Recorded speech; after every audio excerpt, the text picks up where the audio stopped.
जिज्ञासु दर्शकों बहुत बहुत अभिनंदन है, स्वागत है आप सभी का इस चैनल पर।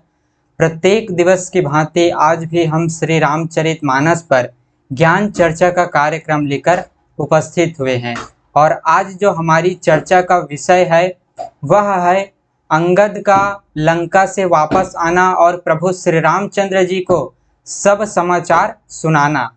तो जैसा कि हमने पिछले व्याख्यान में श्रवण किया है कि अंगद किस तरह से सभा में अपनी पैर जमाता है और लंका के सभी योद्धा, रावण के सभी राक्षस उसके पैर को उठा नहीं पाते हैं, धरती से जरा भी हिला नहीं पाते हैं। स्वयं रावण प्रयास करता है, जब सारे योद्धा हार जाते हैं तब रावण स्वयं प्रयास करता है, लेकिन जैसे ही रावण अंगद के पैर उठाने के लिए आता है, अंगद उनसे कह देता है कि अरे रावण, मेरा पैर उठाने से क्या होगा, मेरे चरण पकड़ने से क्या होगा, आओ और श्री रामचंद्र जी के चरण पकड़ो, उसी में तुम्हारा कल्याण होगा। इस तरह से अंगद रावण को कह देते हैं और फिर जो है अंगद इस तरह से फिर लंका से वापस श्री रामचंद्र जी के पास आ जाता है, जहां श्री रामचंद्र जी सुबेल नामक पर्वत पर निवास किए हुए हैं। वहां अंगद लंका से वापस आ जाता है।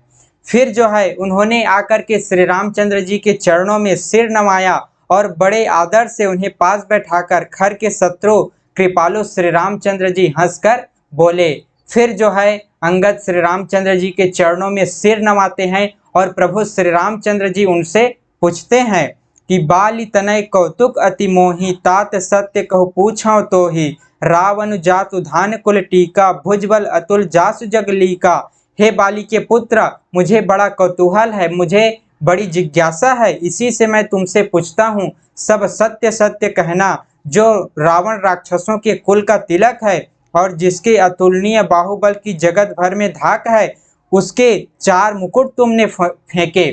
क्योंकि अंगद ने 4 मुकुट जो है रावण के मुकुट फेंकते हैं जब वो रावण की सभा में होते हैं।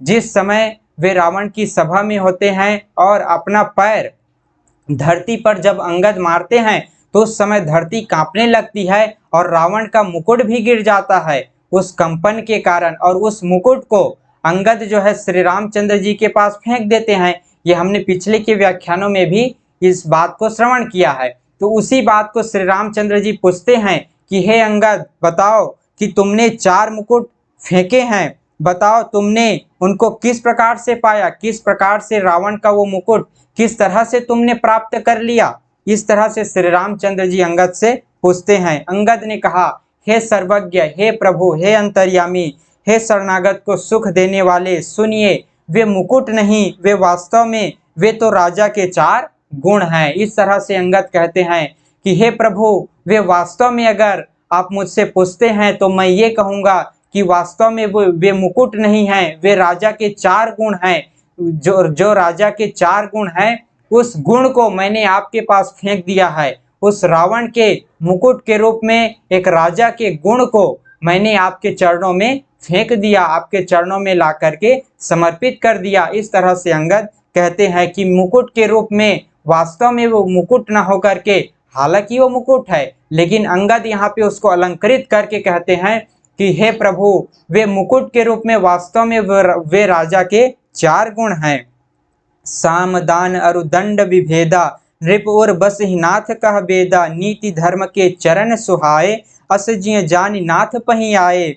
हे नाथ, वेद कहते हैं कि साम दान दंड और भेद, साम दान दंड और भेद, ये चारों राजा के हृदय में बसते हैं। साम दान दंड भेद, ये चारों राजा के हृदय में बसते हैं। ये नीति धर्म के 4 सुंदर चरण हैं। ऐसा जी में जानकर ये नाथ के पास आ गए। ये सभी साम दान दंड भेद, वो 4 मुकुट के रूप में ये चारों गुण आपके पास आ गए। इस तरह से अंगद प्रभु श्री रामचंद्र जी से कहते हैं कि हे प्रभु, वे 4 मुकुट के रूप में वे राजा के चारों गुण आपके पास आ गए, किंतु रावण में धर्म का भाव है, रावण के पास धर्म का भाव है।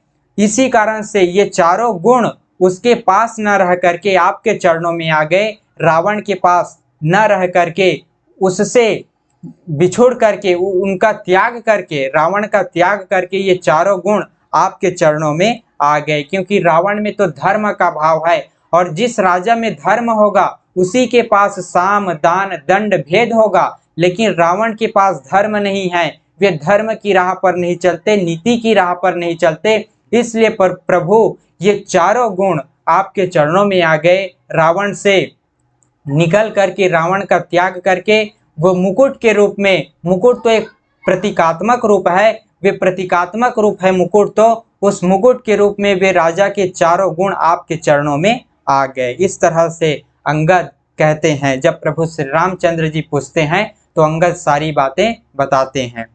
10 शीश रावण धर्महीन है, प्रभु के पद से विमुख है और काल के वश में है। इसलिए हे कौशलराज सुनिए, वे गुण रावण को छोड़कर आपके पास आ गए हैं। क्योंकि रावण गुणहीन है, रावण धर्महीन है, उनके पास धर्म नहीं है, वे धर्म की राह पर नहीं चलते, नीति की राह पर नहीं चलते। इसलिए ये चारों गुण मुकुट के रूप में उनका त्याग करके, रावण का त्याग करके आपके पास आ गए।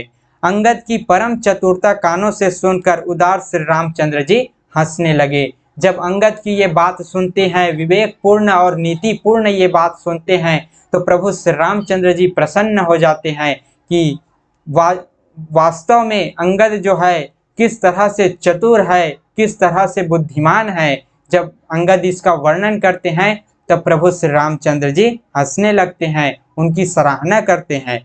फिर बालीपुत्र ने लंका के सब समाचार कहे। फिर अंगद ने लंका के सब बातें बताई, सब समाचार बताया, किस तरह से उसने रावण के साथ संवाद किया, लंका में उसने क्या किया, प्रभु श्री रामचंद्र जी की बातों को किस तरह से लंका में रावण के समक्ष प्रस्तुत किया। सब घटना, सब बातें अंगद जी प्रभु श्री रामचंद्र जी को बताते हैं। और इस तरह से सारी समाचार प्रभु श्री रामचंद्र जी को प्राप्त हो जाते हैं। और अंगद के माध्यम से अंगद सारी बातें प्रभु श्री रामचंद्र जी को बताते हैं। फिर किस तरह से प्रभु श्री रामचंद्र जी आगे बढ़ते हैं, किस तरह से वे आगे की लीला को आगे बढ़ाते हैं, वो हम अगले की व्याख्यान में श्रवण करेंगे। इस व्याख्यान में हमने श्रवण किया कि अंगद लंका से वापस आ गए और लंका की सारी बातें प्रभु श्री रामचंद्र जी को बता देते हैं। तो आशा करता हूँ आप सभी को इस व्याख्यान में आनंद आया होगा। आप सभी का बहुत बहुत आभार। आज के इस व्याख्यान को हम यहीं पर विराम देते हैं। इसी तरह से आप सभी लोग श्री रामचरितमानस कथा का श्रवण करते रहिए, ज्ञान गंगा में डुबकी लगाते रहिए। आज के इस व्याख्यान को हम यहीं पर विराम देते हैं। कथा कहने में अगर कुछ त्रुटि हो जाती है तो उसके लिए क्षमा करें। पुनः मिलेंगे फिर अगले दिन आगे की चर्चा का कार्यक्रम लेकर। बहुत बहुत आभार आप सभी का। ओम तत्सत।